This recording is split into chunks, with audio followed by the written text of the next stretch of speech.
Oh, folks, are you in for a treat tonight? Just like every Monday night when we're here recording the Rec Poker podcast, I know I feel like the luckiest guy in the world because I am, because I get to hang out here with members of the Wrecking Crew, premium Rec Poker members, and just the cream of the crop when it comes to the poker world. No doubt about it. My name's Jim Reed, Bluffsterini in the home games, and at Rec Poker Jim on Twitter, which is where I like to hang out. I'm here with all my friends from the Wrecking Crew. I got to thank our sponsors, Running Aces Hotel, Racetrack, and Casino, and website Mark over at Website Amp there. That's Mark Prashan, who makes all the magic happen here. He's our technical director. Because it takes a village to do what we do here at Rec Poker. I'm the host, but I basically just show up and press record, screw up the audio cues, and then move on with my day. It takes folks like Chris and Rob and John and Taylor, other Wrecking Crew members, premium members who help support us every month with their $15. And that's what we're here to celebrate, this wonderful thing that we've built at Rec Poker for passionate recreational poker players like us. So if you want to learn more about the Wrecking Crew and how you can get more involved and about some of the other members that are on the Wrecking Crew, you can go to rec.poker/crew, or you can just listen up because you're going to meet a few of them right now. Well, I'm Chris Jones. You can find me 5B5 on Twitter or 5x5 on the Poker Stars home game. And I'm John Somsky. I'm known as Poker Geek MN everywhere. And I'm Rob Washam, and I'm Rabman50 just about everywhere. I'm Taylor Moss. You can find me on Twitter at Taylor_Moss or in the Rec Poker home game as Gopher Boy, TJM. And I'm Jim Reed, and I'm trying not to swallow my tongue laughing at some of the comments I'm seeing in the chat here about the odds or the over/under on how many audio screw ups we're gonna have in one session. So there's some good comedy gold here. I think we might have to like copy and paste the chat from this and put it in the show notes or something like this. We're all trying our best here, folks. Okay, we're all just doing our best. Anyway, we have a lot of fun here on the Rec Poker podcast, in case you can't tell. And every Monday night, we get a chance to pull a hand from our forums and talk about it here on the show. We're usually duking it out in the Monday night home game, one of 10 play money home games that John Somsky runs every week over here at Rec Poker. You can play for free and win real prizes. So I would go check that out at rec.poker/home games or home game if you want to get more involved in that. And we're blessed again to have our premium member, John Crowell, here in the conversation with us. Premium members are welcome to join our podcast recordings every week. So I encourage folks, if there's a hand from the forums that you're interested in talking about, post it in the forums.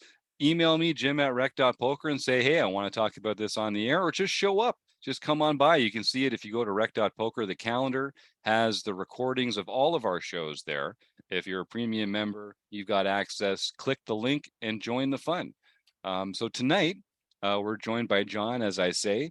We're going to be looking at a post not from the forums, but from our Discord channel. So in case you don't know, most of what we do here is free. The YouTube channel is free. The podcast is free. The forums are free. The Discord channel is free. The home games are free. The road trips are free.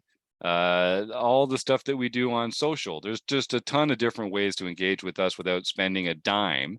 And there's also our premium membership, which is going to lay you back, folks. That's a whole $15 a month. That's 1 and a 5, 15. I know it sounds like a lot, but I guarantee you, you're going to find some great value if you join our membership, our premium membership program. But the first month is only $5. Use the code RECPOKER and give yourself a shot at what we do here every month. We have different learning opportunities, multiple every day. Not actually on Fridays, we only have one. But most of the days of the week, there are multiple ways to get involved with Rec Poker here, whether it's in our community or our premium membership, and I encourage everyone to come and do it.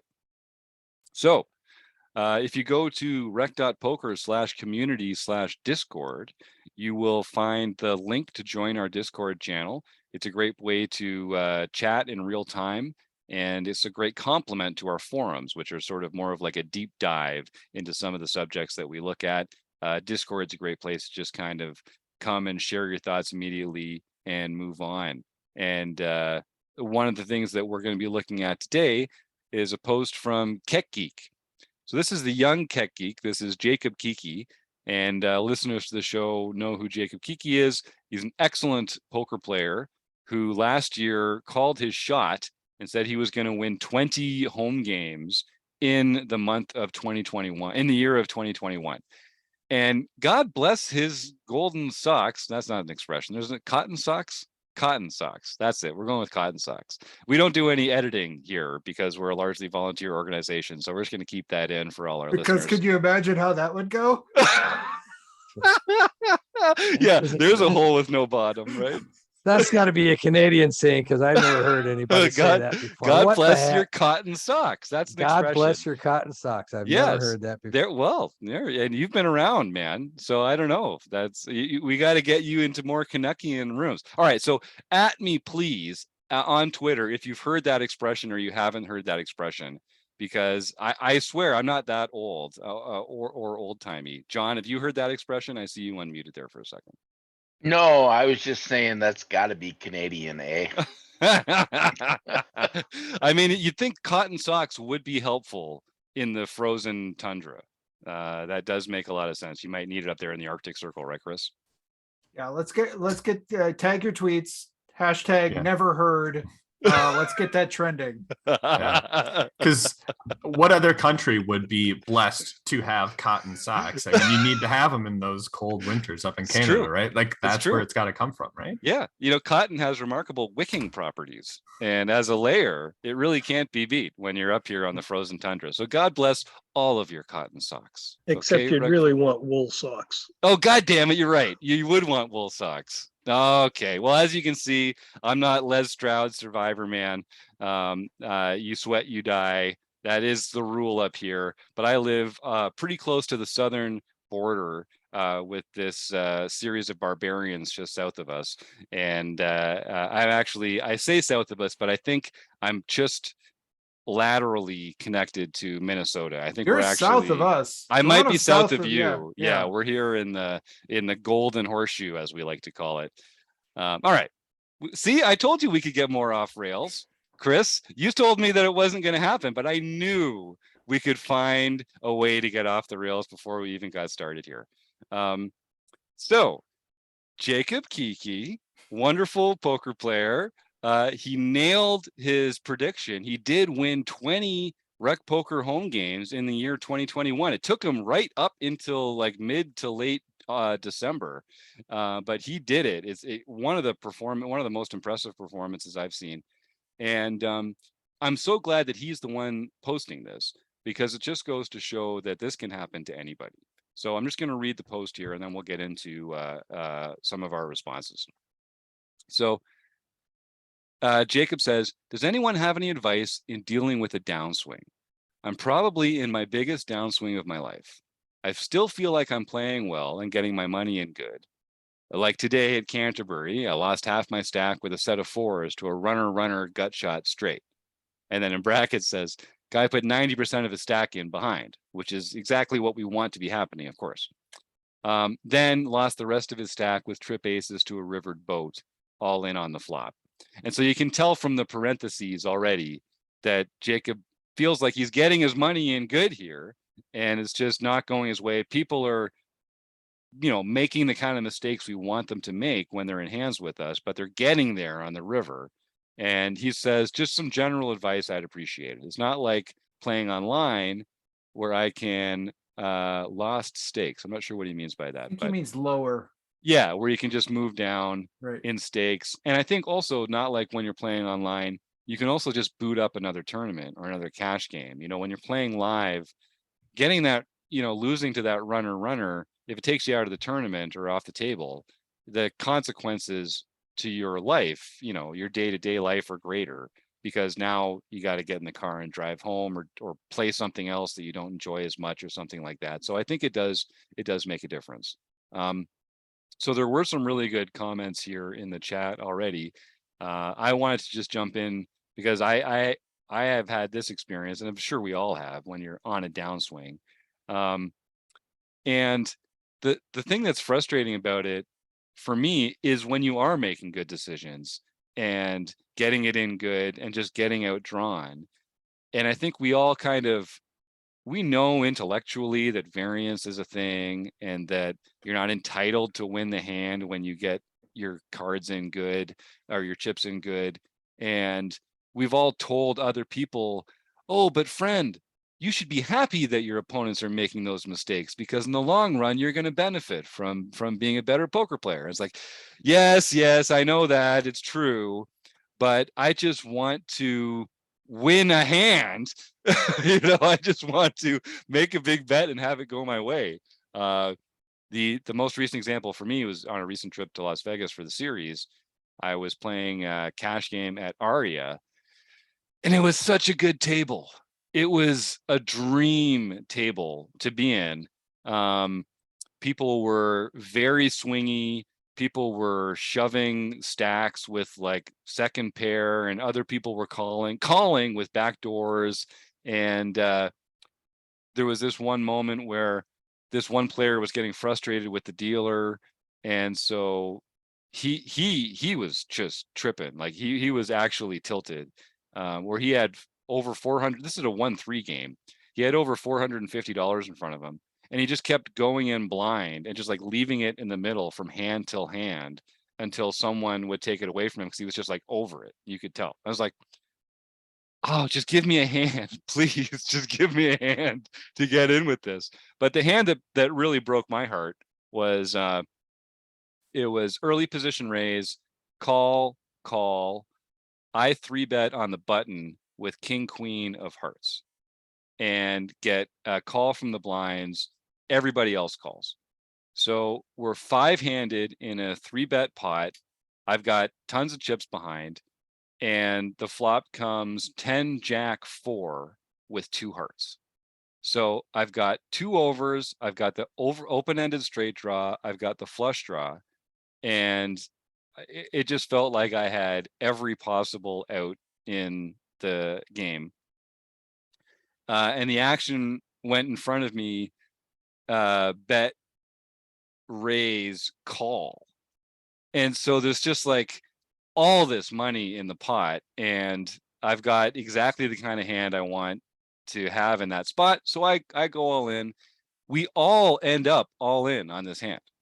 And this is just like, bring it on. Like I can't wait for my 9 or king or queen or ace or heart to hit so that I can claim my rightful prize of all this money I'm entitled to in the middle of the pot. So it bricked out and I lost the pot. But it was the first time in a while where I felt like, damn it.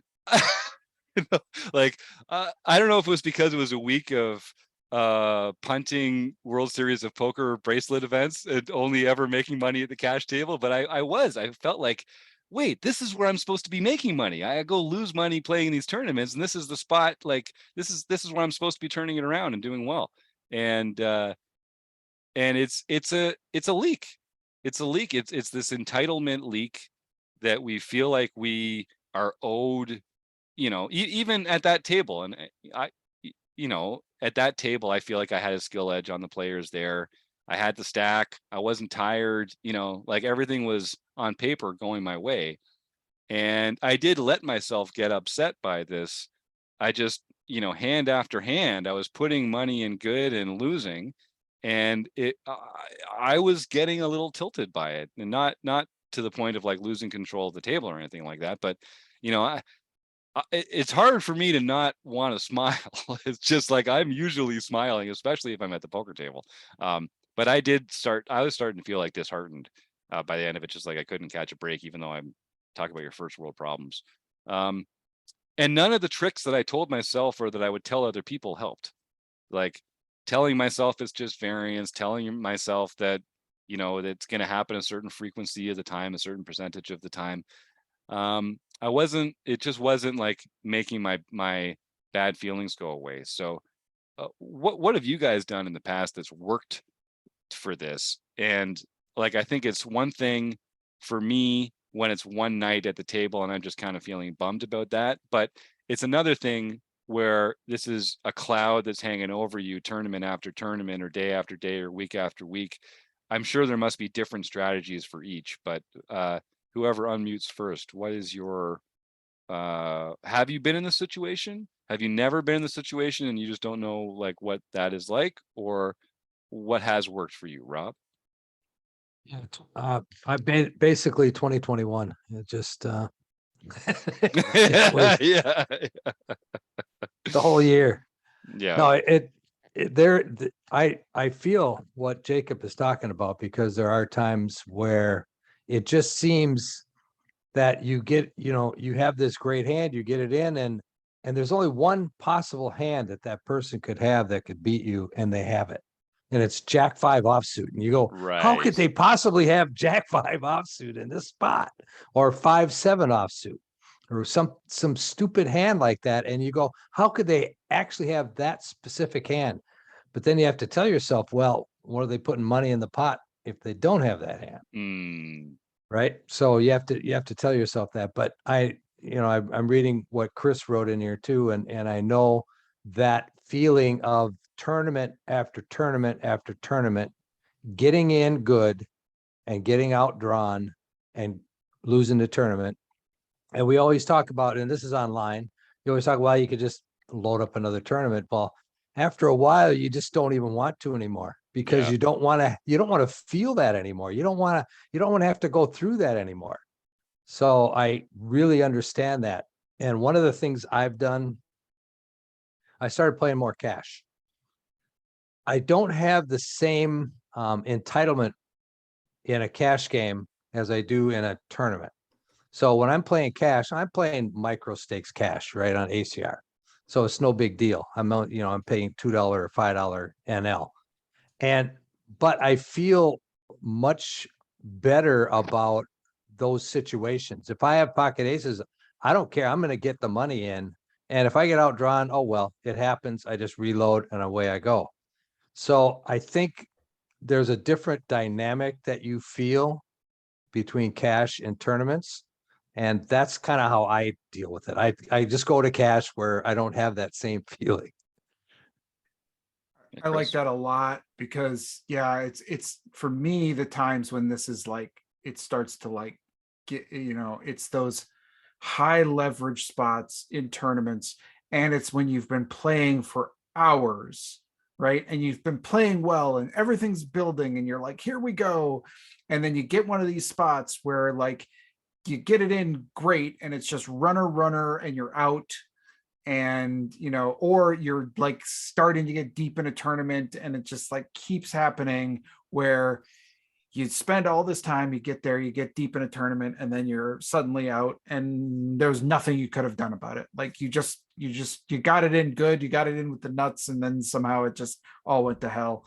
And I was having a run like this kind of a couple months ago, where it was just like it was just felt like, and I one of the things that I did notice about it was that it was definitely running bad. Like there was definitely that was going on, but my perception of that was way more elevated than the actual reality of it. So one of the things that helped me was, because I could do it online and it was Poker Tracker, is I went back and I looked at, okay, over this course of this month where like I feel like everything's been going wrong. I mean, the truth was, like, I was losing my 80-20s, right? I was losing those like 65. I was more like 65-35, right? Like, or it was 60-40 maybe at the worst. So I was still winning. Like but I felt like, no, but it's supposed to be 80-20. It's supposed to be Yeah. 80-20. Right. And so like, yeah, if I lose 1 out of 5 of these, fine. But like I went back and I looked at it and it wasn't as bad as I thought it was. Because I would have told you if you just asked me, yeah, every time I have aces, I lose. Now, every time I have kings, I lose. And that's just not accurate. Right. And so I think we start to build these narratives in our head, and that starts. And then what I really think is something to really watch out for, because I play poker because I like to win and I like to make some money, but I play it because I enjoy it, right? But now I was finding, like, when I had kings, I would just have this like overwhelming sense of dread and doom, like, oh God, here we go again. They're gonna crack it. And then when it did, it was like, see, there it goes. and and I was not enjoying it. Right. It was like this feeling of like I had lost some. So I needed to take a step back from that and really like notice that sense of dread and doom that I was having, and try to really like figure out where that was coming from and how to sort of like get back to the part of the game that I enjoyed. Yeah, John. Yeah, I've had definitely had downswings. One thing that helps me is, I track all of my sessions, and I remember there was this one month, this was all in cash games, and I just felt there were several times that I felt like I should have come home with some enormous wins, and I just felt down and dejected. And at the end of the month, as it turns out, I was still up like $15 or something insignificant. But my perception of it was like I thought maybe I'd lost $1,000. Mm. So, my perception was definitely way off. So there's a few things I try to remember. One, I go back to something that David Sklansky wrote, and that is that skill will win out in the end, and the true odds will come to fruition. However, one human lifetime may not be long enough for those odds to actually realize themselves. Yeah. Yep. So there's just variance. The other is that no one is, almost no one at least, is ever as good as they think they are when they are running well. And they are never as bad as they think they are when they are running poorly. So you just kind of have to take it all in stride. And some days the cards are going to be with you, some days they aren't. Particularly talking live, it's hard to put enough volume in to really achieve your end results, to really understand what your true win rate is. So I like everything Chris said, taking a step back. Particularly right now when I don't go to the card room and play very often, I could easily go for a month and have a losing month, but because that might only be 2 or 3 sessions, and you just have to remind yourself why you're playing the game. And for most of it, it is to have fun. So figure out how to still do that while you are working on improving your game, and try to really look at it, take notes, do the odds calculations, and really understand, because the human brain's perception, it's horrible at actually understanding the true odds that are happening. Our brains are much more focused to overweight things that are triggering us, whatever they may be, good or bad. Yeah, and I think one thing that's come up in this conversation before is that large field MTTs are just the worst possible place for bad beats to happen. Like, you could be playing cash, you could be playing small field MTTs. If you're playing large field MTTs, then you're investing hours and hours and hours into every single tournament that you play. And for some stupid bad beat to happen on like 6 hours in, maybe you haven't even made the money yet, but it like takes you out of this tournament. What that lost time just feels terrible. And I think that's probably live in particular, where it's not like you can just enter into another tournament. That cost feels greater. So I think players that are playing a lot of large field MTTs probably experience that sting of the individual hand, of that spot a little more keenly than some of the other players out there. And I think Chris puts in his Discord response here that he would just sort of stop watching the runouts. That worked for me. When I used to play a lot more online, and I would play multiple tables, and it was routine for me once the decision making was done to just move on to the next hand. And I haven't if I'm multi-tabling, I'm really not watching runouts because I'm going to know who won when it's my turn to act on that table again. And that really helped. That really helped me just kind of divorce myself from the outcome of my decisions, because I'm just not like steeping myself in it and like watching it happen and being triggered in that way. And you're not, like sometimes, like when I did one of the things, just to add to this really quickly, like if you have a kings versus jacks thing, if you sit there and watch it and like a jack comes and a king comes on the river, right? Like, so you actually won, right? But you had kings versus jacks, you win with kings, but you don't put yourself through the like, oh, come on, Yeah. like that kind of whole role. Yeah, You just show up and be like, hey, I won. I was supposed to win. I won. So, you don't have to go through all that. That's right.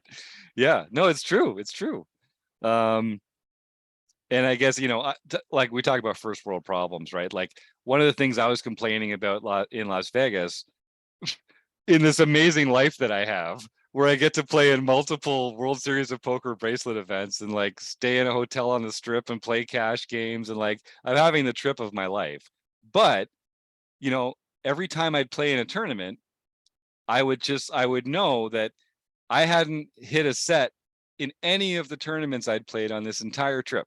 So it was like I'd get a pocket pair and like as if we're entitled to flopping sets, but it was just this weird thing where if Jamel Cuevas is listening, who I went to Montreal with a year ago or something like that, he'll know my only way to make money is flopping sets. That's the only way that I profit in poker. I get pocket pairs to the flop. I flop sets. Step 3, profit. That's all there is to it for me. That's my only trick. And so without having that arrow in my quiver, I really, I had to actually like make good poker decisions and beat people at poker, which is, I don't really suggest that. If you can just make a living flopping sets, I'd encourage you to do that. But you were getting to that point where it's like, am I ever going to flop a set again in my life? It's like, what are you actually complaining about, son? Taylor, do you have something there? Yeah, I mean the whole point of like what we're talking about here is just just understanding like what happens in small outcomes in instances where probabilities are at play. And I think that's what John said. People have a really bad understanding of like how those things can play out, and they focus so much on the short term and things like that, because you could flip a coin 100 times, and within that 100 coin flipping, like you're going to have an instance where it was like tails 7 times in a row and stuff like that. And it's like, how can I lose 7 flips in a row? And right. It's like, it's going to happen. And if you keep doing that, expand it from 100 to 1,000 to 10,000, whatever it may be, like that number, it's going to happen, and you're going to be part of that. And that instance is going to like hit you the hardest, and you're going to be so hyper aware of it. And the other thing that we're talking about too, sometimes it can feel bad seeing other things go on while you're in this downswing, because there is a survivorship bias when it comes to Twitter postings, people talking, and you see stuff like this. You go out there and you see someone took a picture of their chip stack in the cash game, and they won 8 buy-ins at a cash game table, or someone ran deep in a tournament, and you go, oh man, like that could be me winning, all these buy-ins in one instance. And you kind of get that feeling. It's like, well, I can't even win a flip. How am I supposed to win a tournament when I can't win a flip? And you get into all these different types of things. So it always can be really tough. And one thing that I saw on Twitter during this World Series, and I don't know how true it is, it sounds true enough to me, but I'll pose it out to the group. But someone essentially ran a simulation and said, okay, say you have an above average player. They have an average ROI of 40%. So even better than an average player, pretty good crusher. If they play a World Series of events, what's the probability that they end that profitable? So 40% ROI, it's the World Series. What probability do they have of having a profitable summer? I'm going to let some of our more math focused members jump in here. All guesses are fine. It's probably going to be depressingly low based on this, but I'm going to guess 30%. I'm gonna guess 10. I'm gonna guess like, and they're doing a full series. Yeah, I don't know exact context and like, do they scale all the buy-ins and stuff like that, whatever it may be, but it just saw the snippet. I'd guess closer to something like 50%. Jim, you have a guess, or should I go out with the answer? No, bring it on. Tell us. According to it, Chris got it spot on. They have a 30% profitability rate. So 70% of the time, they're going to have a losing summer, which is crazy. Like, if you ask me, hey, you can have a 40% ROI playing the World Series of Poker. Oh man, sign me up. Like, I take that in a heartbeat, but just, a small series of events and all that stuff going on, 70% chance to lose money. And it's the crazy thing about tournament poker, and like, it shouldn't surprise anyone, but like, you need large samples to like really get at what true means would be. Like John said, sometimes you don't even have enough time. It may take more than a lifetime to recognize some of those things, but it can be crazy. So you're going to go through downswings. You're going to see those things. And I guess my one piece of advice for Jacob, when he's saying this is the largest downswing of his life, it's the largest downswing of your life so far. There will be this one, and there will be ones after that are worse. And it's going to happen. And it will be, because whenever poker players look at things, they look at a graph and they look at the peak to the valley. And it doesn't matter that like you got way up to the peak and then you slowly went down to the valley. Like, you're going to see that peak to valley and go, oh my gosh, how did I lose that much over this time frame and stuff like that? But it's going to happen. And Jacob's a good enough player that he's going to be on a bigger downswing in his future. So will a lot of us, and that's just how it goes. Yep. And the other thing, just to quickly add to that, and I love what Taylor said there, is there the I think the thing that we want, and the thing I liked about Jacob's post here is and I've noticed this in myself too, like, but that the dangerous thing, right, is if we start to doubt.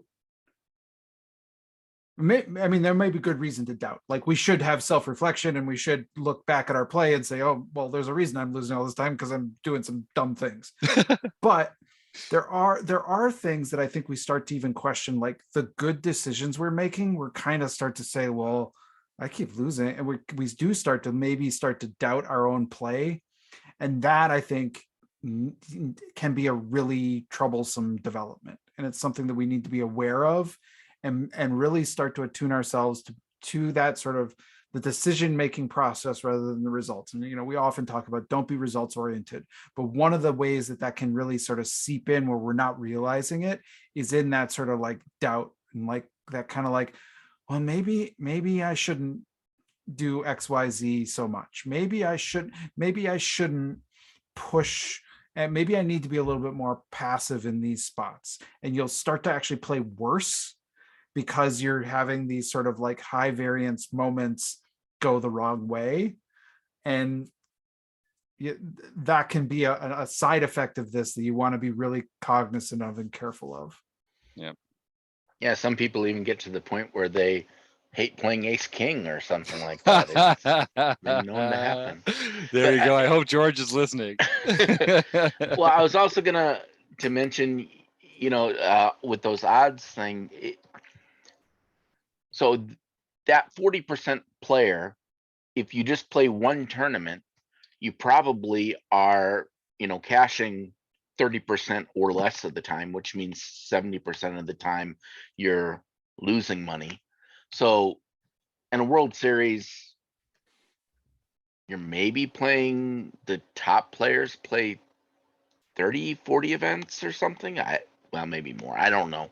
But it'd be pretty easy to have happen. They've also done studies when they've asked people to make up what they think a random flip of 100 coins would be. And they can always tell the big difference between the ones that people make up and the real ones are the real ones have much longer strings of just tails or heads. People think that because something is even odds, it should be even every time. but it's perfectly within normal statistical distributions to have 10 heads in a row. And that's why a martingale betting system will not work, folks. So take that from Uncle Jim. All right, Uncle Jim, your betting buddy. The odds are still out there to crush you if that's your system. Don't do it. All right, sorry, Chris, did you have something you wanted to jump in with there? Well, yeah, I mean, it's kind of related. And because of that, because those strings exist, just because you've lost 10 flips in a row doesn't mean you're owed the 11th one, right? Like, and I definitely start to feel, well, now it's my time. And then it's like, come on, how could I lose this one? I've lost 10 in a row. But you're not, it's still 50-50 this time, even though you've lost, Yeah, I'll go through and I'll count. Well, the last 8 times I had a pair, I didn't flop a set, and I'm supposed to flop one and 8 times. So I'm putting my money in because here it comes. I love it. I love it. Well, there's two techniques that you can use that we haven't talked about yet, and then we'll wrap this baby up. We've heard some great ones already. Sort of like take a break, clear your mind, study more, gain that confidence in the bread and butter plays that are winners, and don't hesitate to pull the trigger on those. Change of scenery, play a different game or something like that. There's lots of ways to kind of a change is as good as a rest. One of my favorites is from our own Keith Brandt, or Monkey System, a member of the Wrecking Crew here. Keith runs a monthly study group working on tools that you can use when you're not on the felt, off-table tools. And he's often saying that what helps him is holding on to that feeling of having laid a bad beat on somebody else, the reciprocal experience. When you're running really good, and when you're the one who spikes the 8 when you need it to send the guy with aces home, really soak that in and try and make that feeling something that you can concretely visit again in the future, because there's going to be ups and downs to every poker career. And when you're on the downside of it, if you can kind of hold on to that experience a bit, it'll help remind you that, there are 2 sides to this coin. And I'm feeling the downside of it now, but I know that there is an upside, and maybe that'll be one way of getting you through it. The other one is the Jim Reed patented toe stub approach, which is I completely give in to my despair and frustration and just allow myself to be angry and pissed off for as long as I would be if I had just stubbed my toe really badly. And having that release, or just that sort of freedom to kind of go through all the stages of anger really quickly, it does kind of help me process it and just get that out of my system. Okay, I went and shouted outside for a minute, and now I can limp back in and kind of leave that behind me. It has left my body. So yeah, I give everyone permission, as long as you're not doing something mean to somebody else in that time, to take as long as you would take if you had stubbed your toe really badly, and just be pissed off and feel like it's unfair and not right and that you don't deserve it. And then get that out of your system and get back to being a professional at the table, and go on and crush. Yeah, Rob. So what Keith is saying is that you should revel in your Schadenfreude. Yes, exactly. Steep yourself in the losses of your enemy, in the pain of those that are on the other side of the table, so that you can use that to raise yourself even higher and to reach greater heights than you would be able to otherwise. I think that's exactly it, Rob. Well, that's why you never say you're sorry in poker, right? Right. When I hear somebody say that at the poker table, I think, what are you saying? Come on, you're not sorry. You won the chips. You are not sorry. I guarantee it. You're just saying that to try to make me feel better, and it's not. I do hear it up here on the Canadian tables from time to time. I think some people are genuinely I can imagine. Sneak out the old sorry, eh? And it's just, because we're commiserating, but we're not really sorry. We just, would prefer that you not be so pained, but we're not sorry. No, we're gonna take it. We're gonna take it on. All right. Well, we got some really good comments in the Discord here, and I'll just remind folks again, rec.poker/community/Discord you'll find the invitation to join. So my thanks to Jacob for putting that out there, but also some great other comments. Type Login, Elvita, Keith Brandt is in there as well. Chris Jones, Eric Anderson, just a bunch of people that contributed their own stories and solutions in there as well. So I want to thank them, and I want to thank Running Aces Hotel, Racetrack, and Casino, and Mark Pershawn at Website Amp, John Kroll for joining us tonight, Taylor, Chris, Rob, and John, and mostly you, the listeners. We can't do it without you. Thank you.